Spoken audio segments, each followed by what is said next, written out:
Welcome to the Embodiment Podcast. This show is for you if you see the body as more than a brain taxi. It's for people interested in coming home to the body as a holistic aspect of who we are and how we live. Episodes contain practical tips, exercises you can take away, and interviews with specialists from around the world. I'm your host for today, Mark Walsh. On the show today, Kathy Altman and Laurie Saltzman. So Kathy and Laurie are two of the founders of Open Floor. This is a conscious dance movement. I'm sure they'll say more about it. So Kathy and Laurie joining us today from California, right? Yep. Welcome. Thank you, Mark.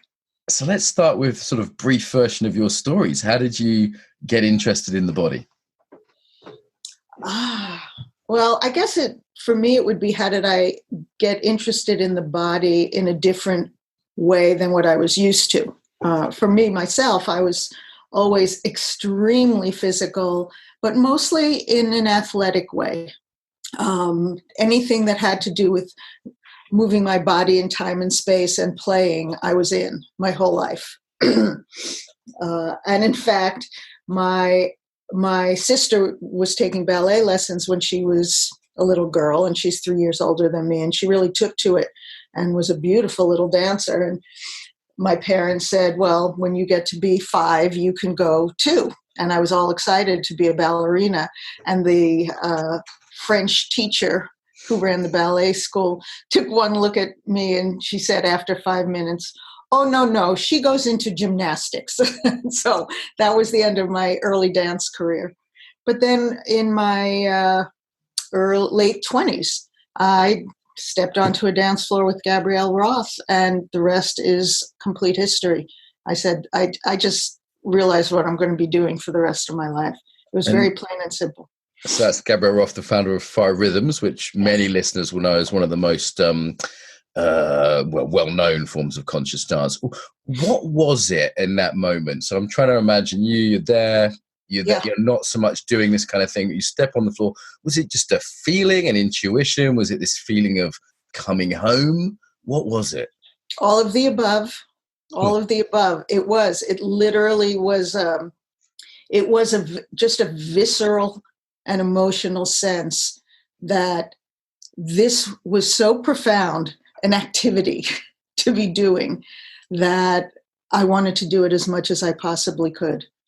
Yeah. It was just clear. I was resistant about going because I didn't know what it was, and I was nervous and self-conscious. And but once I started, my body, really embodiment, my body told me it was home.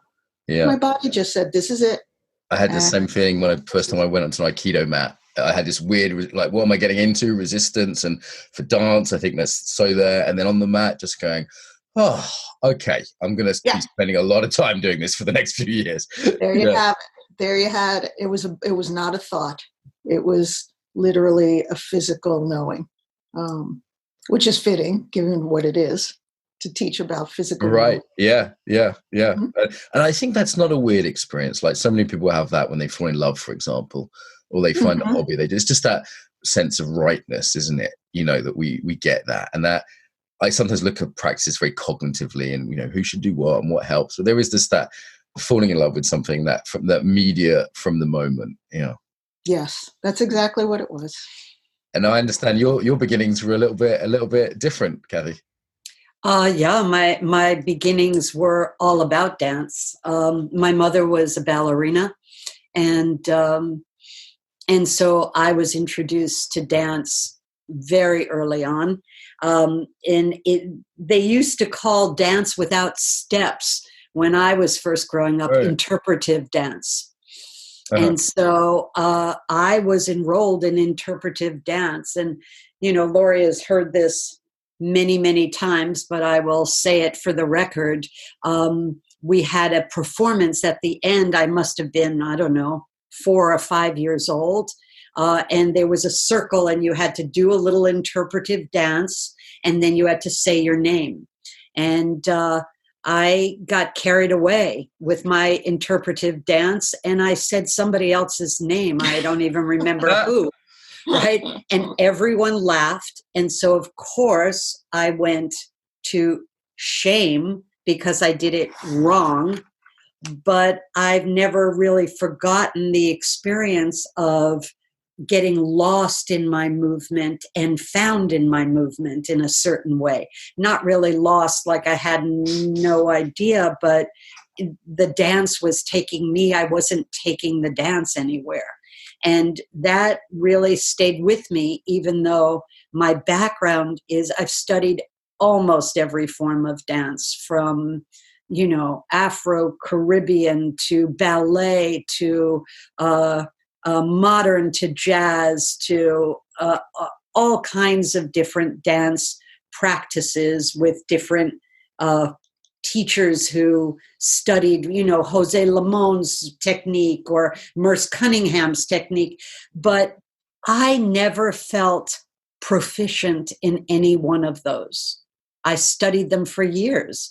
And it was only when I went to Gabrielle's workshop, which a friend said, you must come to this workshop at Esalen. And I went, I thought, oh my goodness, now I understand what I've been prepared for.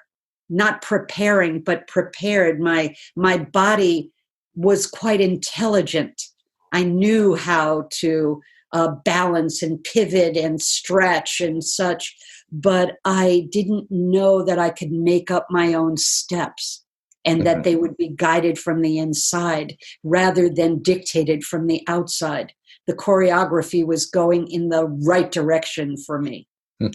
So that was my background, and I continued to study other forms of dance, but that was what I devoted myself to once I realized the power of the internal imperative to create your own dance. That's the internal imperative. And maybe this idea is catching on a little bit now. We live in sort of freer times maybe than, say, 100 years ago in terms of, think of the average Victorian, living in Brighton or even California. There's an idea that you can have an internal imperative and be freer to follow your own, dance without steps or interpretive dance. This at one point must have been very avant-garde. The first ballet dancer who took off her shoes and danced barefoot caused a ruckus, and people were shocked by the audacity of the lady.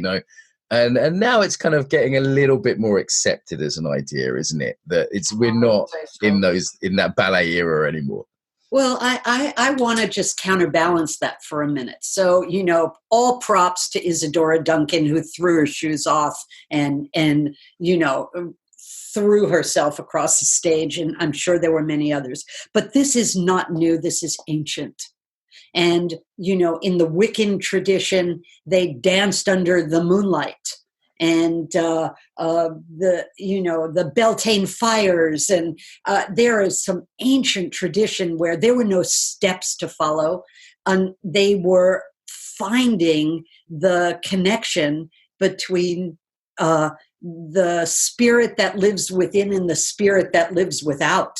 And so I just want to name that. In the African traditions, there were many ways in which nobody was dictating choreography. So, and this is a Western concept that is new. Not a rediscovery, maybe, in some ways then, yeah. Yes. Yeah. Yeah. Very much so. I mean, if you look at a lot of the conscious movement practices that are around now, it's a very common score for, at some point, people will often make a circle and one or two people will go and dance in the middle of a circle. That's as old as human beings. That form. That's not new. And we're always trying to rediscover or reinvent something for a modern age as well, where a few things are different. And it's like we don't live in villages with the same 100 people. There's different villages we form. But maybe I'm skipping a bit here. So just to sort of, long story short, you guys did many, many years with Gabrielle Roth. You were studying other things as well, other different traditions as well at the same time. Gabrielle Roth passes away, and you decide at a certain point, we want to go our own way and do our own thing. We wanted to expand what we did, and we also wanted to change some of the ways we do it. I think that the work that we do in Open Floor, what we've created is an amazingly vast curriculum that includes psychology, spirituality, as well as physical embodiment. It's both emotional embodiment, cognitive embodiment. We don't leave any part out here. But I also think we had a desire to do things in a slightly different way. Yeah. And we made a commitment. When we set out with about 17 other senior teachers around the world, we weren't even sure what Open Floor was going to be, but we all had a call to trying something a little more experimental on a collaborative level. And so we decided to adopt dynamic governance. You're familiar with John Buck, right? And dynamic governance, sociocracy, it's called in Europe. In the United States, if you say socio in front of anything, they think that it's a political movement.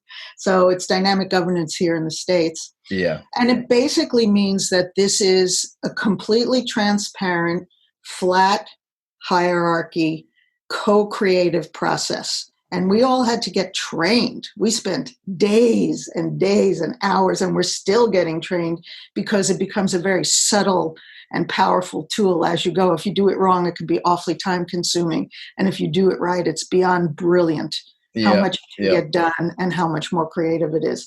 So we flattened out that old power pyramid and are working collaboratively with 50 working members around the globe. And this is a big deal, just to, you don't mind me jumping in. This is a really big deal because we can talk about what you do, but there's also how you do it, which we've kind of gone right into here. And preparing for the interview, I chatted to you guys in California earlier this year. We talked about this there, but also, listening to interviews, I realized there was two conversations. One was, what do you do that's interesting and special? And the other one is, how do you do it? And we might as well start there as that's rolling. Okay. And it's unusual, like most organizations within not just conscious dance, within yoga, martial arts, are run like kind of feudal kind of caste systems or something like this, right? They're very top-down pyramidal manner, and the sort of general democratic principles which we say we swear by in our culture haven't really got to the vast majority of organizations. And I don't want to pick on dance because martial arts, if anything, is worse for this, by the way, and yoga is pretty. Most businesses are run. Businesses. And then the copyright thing, right, as well, like, mostly very American, things have a little copyright after them, a little R, registered trademark or whatever. And you guys have used Creative Commons. Yes. Mm-hmm. Yep. This inspired me. We've just made Embodied Yoga Principles, which is a system I came up with, open source. And it was interesting, the response. On the one hand, people were incredibly happy, like incredibly positive feedback. And a few people saying, but you're mad. There's that sort of scarcity. You should hold on to your thing. We've got a lot of that. Well, you are mad. I mean, they're in this culture because we are straddling two very different world models right now. It really takes a radical to move the masses. Yeah. And that is part of what you are moving towards. So a couple of things. One, it does, how do I say this? It hurts in all the right places to become open source. Yeah. It challenges whether we are going to hold on, quote unquote, for monetary gains to information that is desperately needed in a world that is desperate.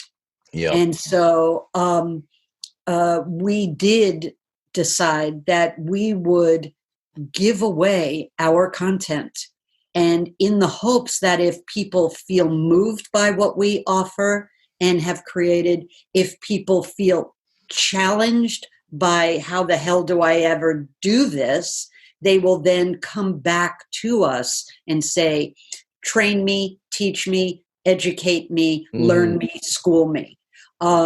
So it's not without a desire that we go forth in the future, but it's from a very different vantage point. I think there's a different internal state of not being scarcity orientated and being generous, and there's a different sort of spiritual setup that comes with that, which sells it to me already. I think there's a moral case.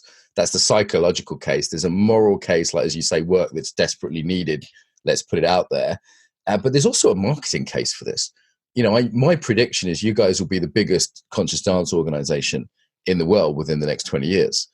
From your mouth to God's ears. And the reason I think that is, one, that you're open sourcing, and two, that you don't, there seems to be like this. For example, I was looking at your website and there's Alex from Russia on there. And I know he also does his own thing. So you're not saying to people, hey, if you do our thing, you can't do something else. And you're treating people like grown-ups in how you educate them, right? You're saying, listen, if you're already a therapist, that's great, bring that. If you already know how to do ritual, if you're already a sexuality trainer, great, bring that. Yes. And then there's this very grown-up approach to how your training scheme, this, you call it sort of university type model. Is that right? It is a university. More of a school. Yes. And our goal is for people to take the skills and talents and interests they already have, or the professions, as you were naming. They could be a therapist, they could be a school teacher, they could run recovery groups, they can, whatever they do in the world, to make what they do a more embodied process is good for everybody. It's an adjunct or an enhancement of what they do. Yeah. And I've always said, and one of the things that's on our list, because we just became a nonprofit. So Open Floor is no longer a for-profit organization. It's a nonprofit, which puts us in a position to do some more things.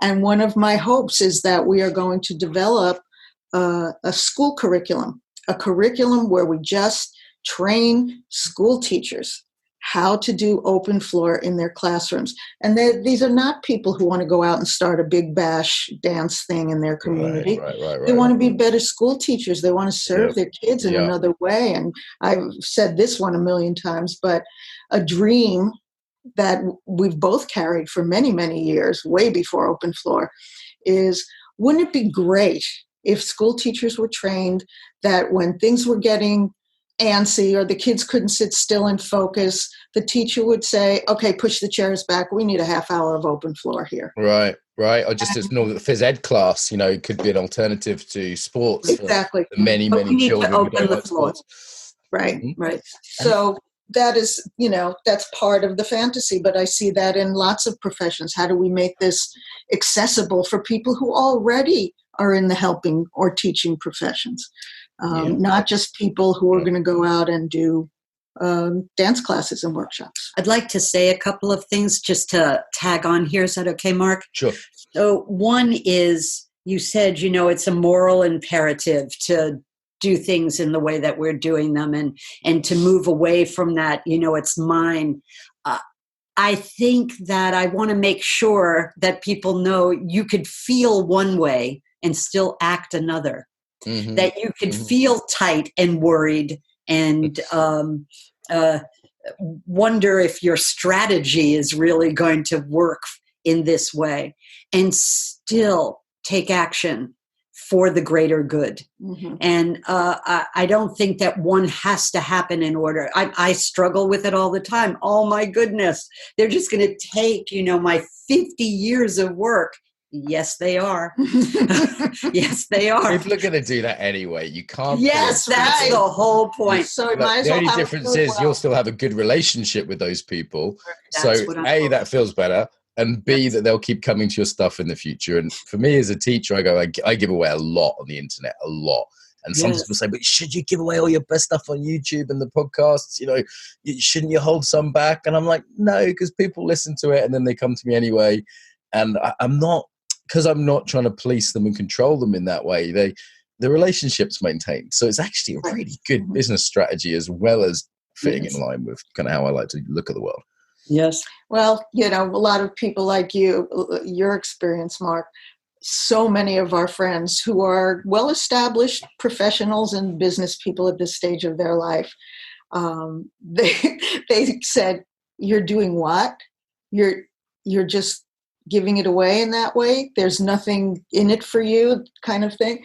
And I said, yeah, that's what we're doing. And we knew at the beginning, for example, when we started when we decided, me and Kathy and Andrea and Vic were in, 5 days of contemplation about what are we going to do now and how are we going to do it. And we decided to do open floor. We said, yes, we're going to give this a go.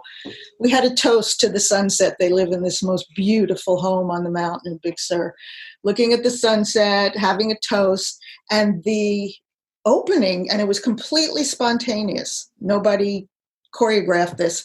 We said, okay, here's to open floor. And all of us took our hands and opened them out to the sea simultaneously, the open-handed spirit of what we were trying to do.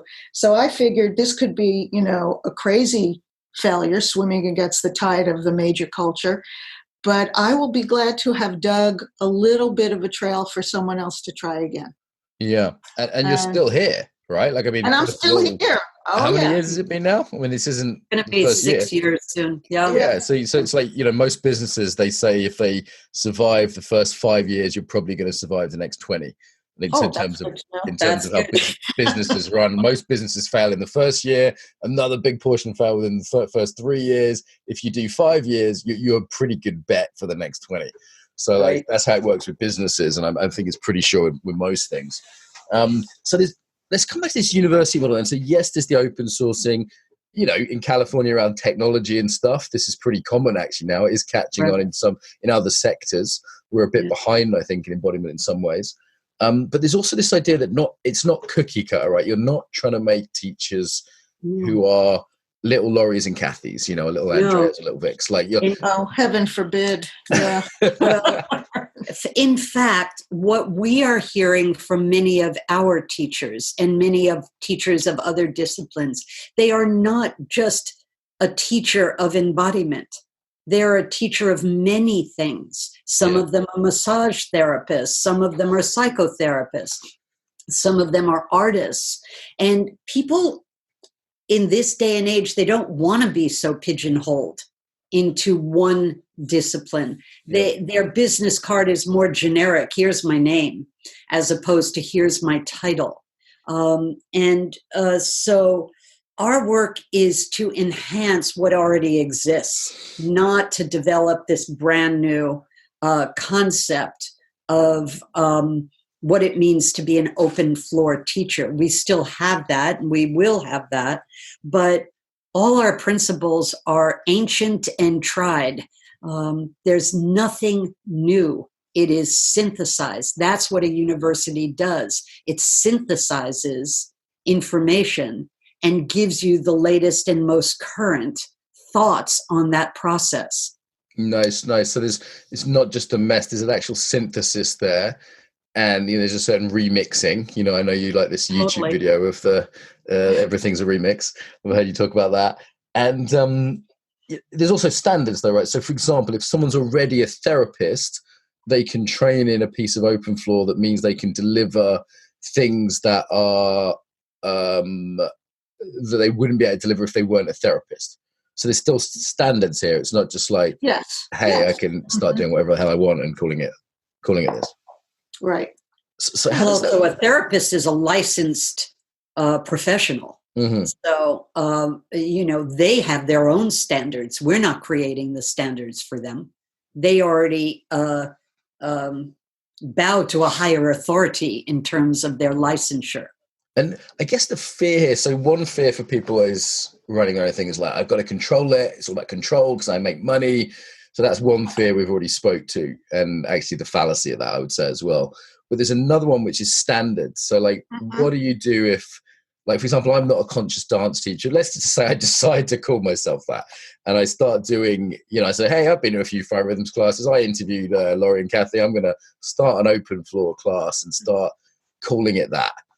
And even if I credit you, I say this is where it's from, but I'm just doing not very good work because I'm not competent or qualified in that area. And I do see this amongst some teachers, particularly amongst yoga teachers. Actually, they've eaten at a lot of restaurants, so they think they can cook a meal. So what happens in that? Because that's a fear for me with sort of open sourcing stuff. Is like, what if people just start doing dangerous or just bad work under this name? That is a risk. That is totally a risk, Mark. And we had to put our faith in something. And so we put our faith in integrity. That doesn't mean that there aren't going to be people who go out and are not trained to do something and do a bad job of it. Yeah. If you haven't trained as an open floor teacher, if you haven't taken a teacher training, we ask that you not identify yourself as an open floor teacher. Just like I might bring something into one of my classes, a meditation that I did over at Spirit Rack with Jack Kornfield. And I don't pretend I'm a meditation teacher in that way. I say, this is a lovely meditation I learned from Jack Kornfield. Got it. And if I blow it and I'm bad at it, it reflects on me, not on Jack.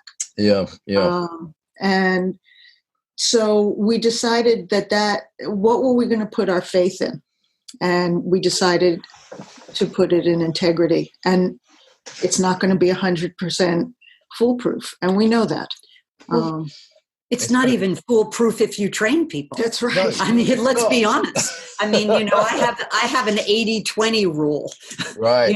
If 80% of the people that I have trained are doing basically really good work, I feel like that's success.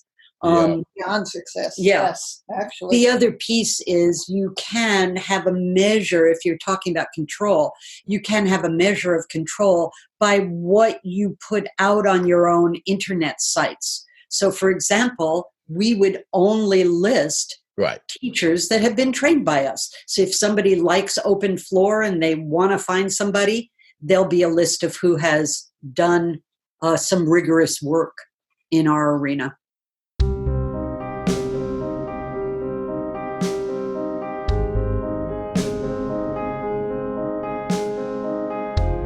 Quick interruption to tell you about my book, Embodiment. Creatively named, hey?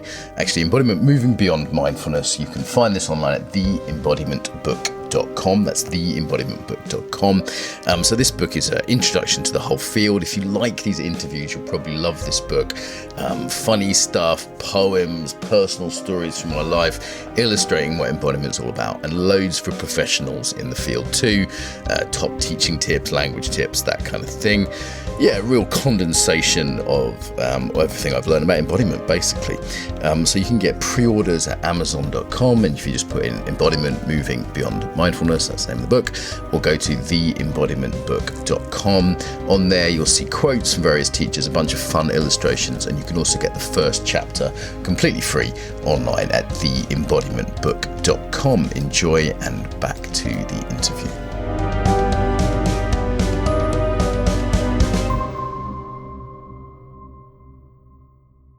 And I think while you may lose control, you gain influence, like real influence. Yes. And instead of compliance, you gain consent. Yes. And I think that's much more valuable. Well, and it's also about accessibility. Yeah. Because if we look at the world we're in right now, we're in so many races for survival or well-being on the planet. And I don't want to titrate potential medicine, too tightly. I don't want to hold it too tight to make its way around the world. And I don't just mean in terms of copyright and ownership. I mean in terms of expense, accessibility. I mean, it's so paradoxical that what we're doing right now is a perfect example of using the digital world to spread the word on embodiment. Right, you're giving your time for free. I'm paying for this to be edited in and uploaded. And someone might say, but you're giving your time away, and Mark, you're paying for these podcasts. And actually, this is great advertising for all of us, and it's being generous and putting something out to the world, which people only need a phone to download and learn from. Right. And I'm really proud that we've done over 200 episodes. I mean, that's like 200 hours of embodied wisdom with some of the elders and best in the world, like you two. Like, I'm so proud we've put that out. And people have started turning up on my courses saying, "Oh, I've been listening to your podcast, and that's why I've come to your course." And I'm like, "Okay, great. Everyone's winning." Well, especially, the paradox is, wow, if you're sitting on your computer listening to a podcast for an hour or two, you really, that's not very good for you. You should really be out they're moving. At least stand up. It's a disembodied delivery of an embodiment practice. So it's the interesting thing with podcasts is most people don't sit and listen to them. Most listeners who are listening to this now, from my research with the Facebook group, for example, are walking or washing up or looking after their kids. So it tends to be a format where people actually are moving when they're listening to this. I listen to some in the bath sometimes. That's about as still as I get. Usually I'm walking down the street when I listen to a podcast. Uh-huh. Yeah, I usually listen in the car. In the car. Captive audience. Okay. Listen, oh my God, the time is going and it's so precious with you two. I want to ask a little bit about the practice as well. So the how is radical, the how is a big deal. So I'm glad we've covered that. But I just want to say one little thing to just close that loop, and then we'll move to what, and not just how. I just want to make sure that people know that dynamic governance has hierarchy in it. It has nothing to do with a flat-screened org chart. It is hierarchical. It wouldn't be useful if it didn't have some hierarchy. It's just that there are some principles related to it, such as transparency and an equivalency of voice that is so radical. So I just wanted to name that before we move forward. Thanks, Kathy. And yeah, you know, you've obviously, if it's you've upset me and all of California, that it's not 100 people sitting in a circle endlessly talking. Oh God! Because that's my idea of health. So as my idea friends of mine do sociocracy in the Extinction Rebellion and movement. They're that's quite big there. They say actually it can get things done quite quickly in terms of decision making, and it's very efficient. Endless opinions and narcissism. Right. No. It's a technology. Yes. And it's not consensus. It's not sitting around waiting till everybody agrees with each other. Yeah. No. I agree. I wouldn't be a part of it if it was. You know, this is the thing that's coming in actually, and this also applies, I think, to dance forms, that there was there's super hierarchical and authoritarian modes of governance, but also, ways of doing things generally. And then the next one is just a sort of mess, like anything goes, everything's mushed together, thinking that world cuisine is all the cuisines of the world thrown into one big dish, And then this third stage developing, which I think that sociocracy is an example of, but I also get the sense that open floor in its what is an example of. So there's an integration, not just a sort of, well, it's all good, baby, Oh yeah, no, because we have let's go back to the university model. You don't only teach one track in a university. People specialize, people have particular interests and skills, and we will provide, as much as we are able, a curriculum that works for who you are and what you're interested in, all based, though, on the same organic principles of embodied movement. We're grounded in certain principles. It's not a free-for-all. It's not just to go out there and put on music and get people to move around, kind of what it looks like from the outside. That's why videos are really tough to this looks like a bunch of people waving their arms. And Gabrielle's credit, she'd never let anybody do a casual video of her at work. It had to be something that was really well done and well edited, so you could feel more of the essence of what was going on, not just a bunch of people doing weird things. Because there is that idea that conscious dance or free dance or whatever you want to call it is just boundaryless. There's no boundaries, there's no edges, there's no form. It's just hey, you turn up and do whatever the hell you want. And I've had 5 rhythms. So you say no, this is the 5 rhythms and this is what we're doing. It's not just whatever the hell you want. If you want to do, for example, if you want to do some, I've heard a teacher say, if you want to do contact improv, that's great, but that's not what we're doing here. They've said these are the boundaries here. And I think sometimes I've found any boundaries at all in this world, people can get almost a bit upset by, like it's an impingement on their freedom to have any boundaries at all. Do you know what I mean? This sort of trend in the conscious dance world. Don't cage me in, man. There are different purposes for different events. And for some people, what they want is for a really skilled person to play a musical score that will inspire them and leave them alone. And that in itself is a beautiful meditation. it's an even more beautiful meditation if you have some discipline underneath it. But you know, we have had our Sunday dance here for 25, I think, years. And at the beginning, people didn't know anything about 5 rhythms or structure or conscious dance. They just said, woohoo, there's a wild dance over there in Sausalito. And it was a madhouse. Yeah. And it took a while to bring some structure, even though we weren't teaching in that space. We really were providing some induction or introduction, and then teaching through music. And some people don't like that, and some people love it. And some people like it for an occasional practice, and they love to get instruction because it deepens when they go in and just dance. And I think that in any movement, you're going to have spectrum. Yeah. And at one end of the spectrum is, I just want to do my own thing. And if I want to fling people up in the air and, you know, whatever it is, or just be left alone to dance. Or sometimes I go to dance because I want to reconnect with my wife and I haven't seen her all week. Exactly. I don't really want to change partners every 2 minutes. I want to stay with her.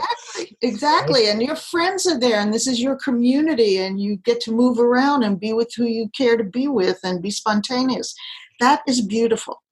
And on the other spectrum is a dance where if you don't do the steps in perfect form, you know, you get whacked with the stick. So, right. So, and in between, it's for us, we're in the middle of, yes, there's always a place for a good dance, but there's a consciousness and when you say conscious dance. Yeah. Conscious dance means that I am using my awareness in this process. Yeah. That it is bringing awareness emotionally, physically, spiritually, that there's something in it that I'm actually, this is an expanding and learning. And that's a non-negotiable, right? Like, hey, we're not drunk. We're not spacing out. God, no. Yeah. Now, if you do space out, that's okay. Come like a meditation, come back. But the non-negotiable is the conscious bit, right? Like, and it's an offering. I mean, a lot of people don't even understand what the word conscious dance means. What is? I guess you put your finger on it already, Laurie, when you sort of said that the purpose is the key thing. So if there's an alignment between the purpose of what people have come for and the purpose of what you offer, that's the key thing. Because maybe, and I hear people try and fudge this by saying, well, it depends, or my yoga class is for different things for different people. And there's some truth in that, but there is a container, there is a form, there is a set of directions, there is an optimization for a purpose. So let me ask you, maybe you can bring Kathy in here, like the horrible question, what is the purpose of Open Floor? I'll make it even more horrible in one word. You take as long as you need, but one word. What is the purpose of Open Floor? I would say connection. Connection. And then we can open that up. Connection to self, other values. Self, other values, a group. Where do I live inside of a group body? Connection to something bigger that's beyond me. That connection. That is what I think people not only desire, but they get when they come to conscious dance. You know, community happens out of that. But I want to come back to the community in a minute. Mm-hmm. Connections, if I had to define embodiment in one word, it's almost connection would be a good one. You know, I ended up writing that on the back cover of the book. I just wrote quite a lot, like connection is the key piece here. Or people ask me to describe disembodiment, I say disconnection. And disconnected. Right. And disconnected from where I am in space, disconnected from you and me, disconnected from the world. The separateness is one of the ills of society. Mm-hmm. And you were going to ask a question. I thought you might have gone, I totally love and get connection. I thought you might have gone for learning. So what seems to have differentiated the sort of tastes I've had of open flourish type things with Sarah and people like that locally, is that it seems to be the focus is not on getting high, not just on having fun. I say just because of course you can have fun, not just on shifting state and blissing out. But it seemed to me the taste of open floor I've had, and tell me if I'm wrong, it seems to be that learning is a big focus, not just state. Well, go ahead. Yeah, I want to get back to your question about boundaries. Go on. Because, boundarylessness is all well and good until there's a problem. And then people want boundaries. I just want to dance and move around until I get whacked in the face because somebody didn't realize the length of their limbs. Or I want to just go and do my own thing until somebody comes too close to me in a provocative way, and I have no idea how to set limits. So for me, and I know Lori has this as well because we've talked about it, one of our guiding principles is from Adyashanti, who's a spiritual teacher, and he talks about the greatest freedom in the world is the one you find in discipline. And so learning is part of discipline. It's not a goal in and of itself. It's how are we going to set a container for safe enough so that we could explore the boundaries of the boundaryless. That's what we're interested in. All the things that you're mentioning about community or learning, these are all like down the outline on this conversation, but that's not the big heading.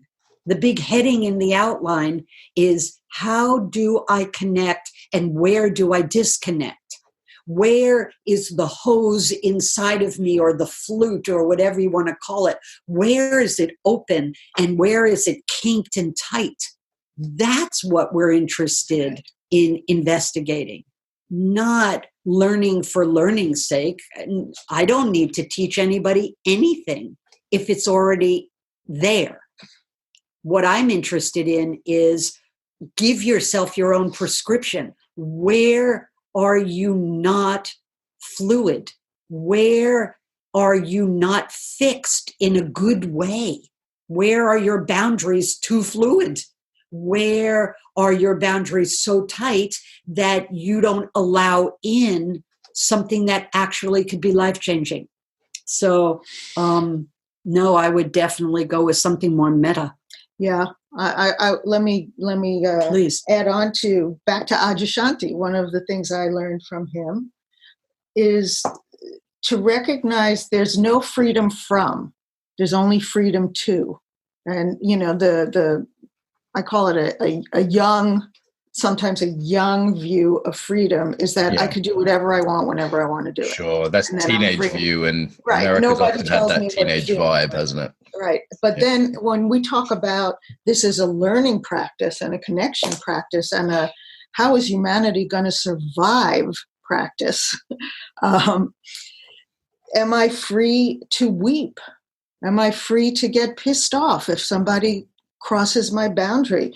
Am I free to stay present with an uncomfortable situation or a partner who is not my first choice, who I wouldn't have chosen, or I feel is so different from me that it's not going to be fun for me, right? What happens if I stay present with someone who's really different from me? Am I free to do that? Or do I just have to run? I mean, and so from the learning perspective, Kathy touched on it a great deal, but I'll give you just a very, very concrete example. Because for people who aren't in this world, they may be going, this is all a bunch of words. I still don't understand what they're talking about. So say we have a group of dancers and we say, we're going to dance in partnership. Everybody get a partner. And I'm going to play music and you move with this partner however you want. And one person will be it in each couple. And you can leave and change partners anytime you want. The person who's not it, you just stay. And so only certain people are free to come and go, and one person stays. And either they get no choice who comes towards them, or maybe nobody comes towards them. And the people who are the leavers, it brings up for them oh, I didn't want to hurt their feelings. I was done, but I was going to stay even though I wasn't really wanting to anymore. All the things that come up in life off the dance floor. And Right. people get to see it. And you see it so graphically when you're not talking and first talking about, so tell me about your boundaries and tell me, are you someone who leaves or follows? So this is how people start to learn. And it's really potent when you do it with music and your body and so you're setting up these simulators almost of situations that allow things to come to light, things to be clearer, things to be more obvious, like how are you with leaving or abandonment or whatever it is. And exactly, this is the little I've seen of Open Floor seems to be good at this. It's, you know, similar dance movement therapists listening to this may see the similarities, but some these little situations where people can see something. And then there's two things that often this would happen to me in a dance class anyway, because, you know, I'm a psychologist. I'd notice things. I go, oh, look, you like to leave partners before they leave you. That's interesting, Mark. Yeah. Now, some people won't notice that anyway. They need a bit of pointing out. And the other thing that was missing for me quite often in movement classes was there wasn't a space to debrief it. Like I wouldn't necessarily like want to wait to the end of the night when we got to say our one word in the closing circle. It was, you know, I needed to... And it's tempting to go, I'm going to stay in the state rather than actually snap out of it to capture the learning. And then the second thing for me was, how do I integrate it into my life? Exactly. Like I put the Conscious Dance Festival's just coming up, and I put a thing on the Facebook group today saying, what would you like to see more of in conscious dance? And someone put integration into life. And that was the piece that I went, yes, that's it's great at state. It's pretty good for community. It's can be really good for connecting with other people, or, you know, go with my friends, my wife. But how much of it carries off the dance floor once the high wears off at 11 p.m.? Well, the truth of the matter is the dance floor is life. There is no separation between those two things. All you're doing is holding a magnifying glass up on the dance floor and saying, whatever you do here, you do out there. There is no difference. And that's why it's called conscious dance. Yeah. Because when you leave prematurely, when you stay when you don't want to, when you only can access the internal experience if you close your eyes, all of these issues are similar to what we do outside. So I just don't see the separation. I just think it needs a little threading. right. Well, the threading, there is, I challenge you a little bit here. There is a separation in that, for example, the conscious dance class I go to, people don't talk. And in life they talk.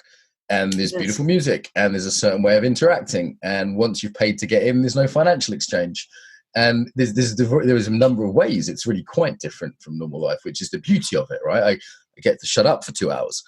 But it also, that difference means that it's so well contained that I go, how do I do that, as you call it, threading?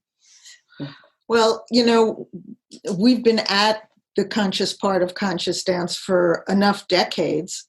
There's no overnight transformation, right? But if you are using your dance as a learning experience, and that it's structured in such a way that you experiment, there's a score, the teacher gives you something to practice in partnerships or by yourself or in groups, and then there's the noticing, and you get a chance to speak with someone to integrate that knowledge in a small group or in a pair. What did you notice about yourself in that one? And then people start to have recognition. And I can tell you from my experience, that recognition, once seen enough times, is totally transferable to how I am in my family, how in my friendships, how I am in a grocery store. And it's good knowledge to have. We're learning by dancing. We're learning about ourselves. I want to come back for a second to, I want to challenge your challenge. Okay. Okay. Which is, when we are on the dance floor, we absolutely are speaking. We're just speaking with a different voice. We're speaking body language. We're not speaking vocal language. And no, is there an exchange of money? I mean, I'm not going to parse each little item that you mentioned, But I think the general feeling, and again, we might differ on this, that's really okay.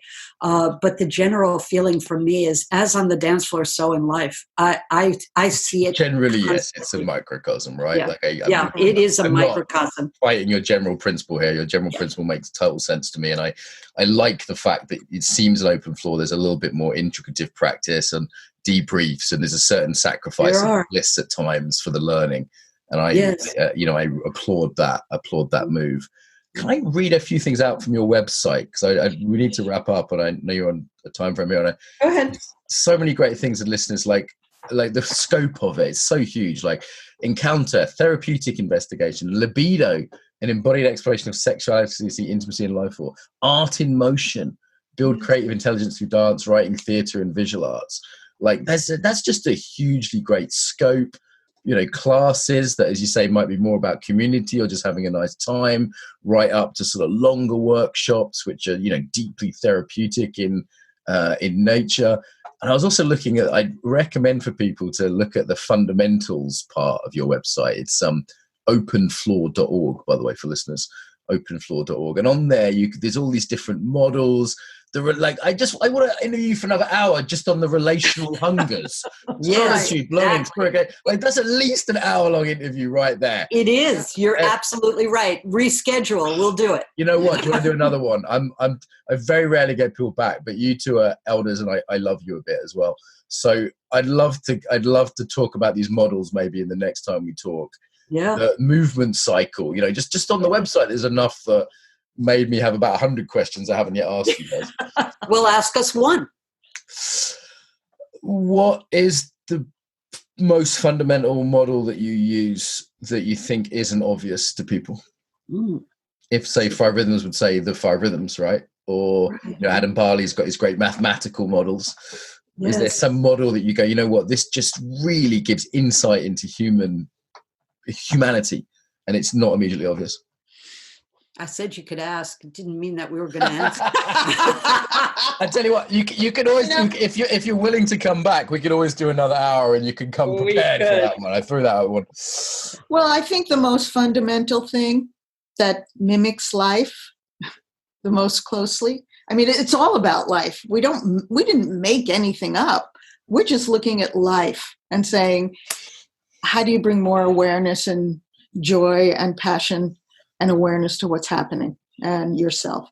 But the movement cycle, we started with, we knew we were going to add the relational hungers, because we knew that was very fundamental to life, and we could talk about that another time. But the movement cycle, that is how we move by nature. That is just the nature of the body.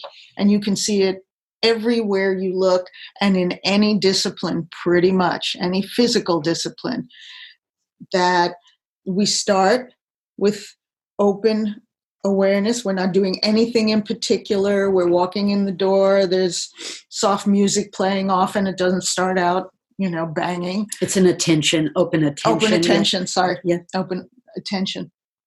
And, we're just looking around and warming ourselves up. And then at some point, there's an invitation from the teacher or facilitator that we're going to enter into some kind of focus. And then we'll be in that focus, and we'll explore everything it has to offer us.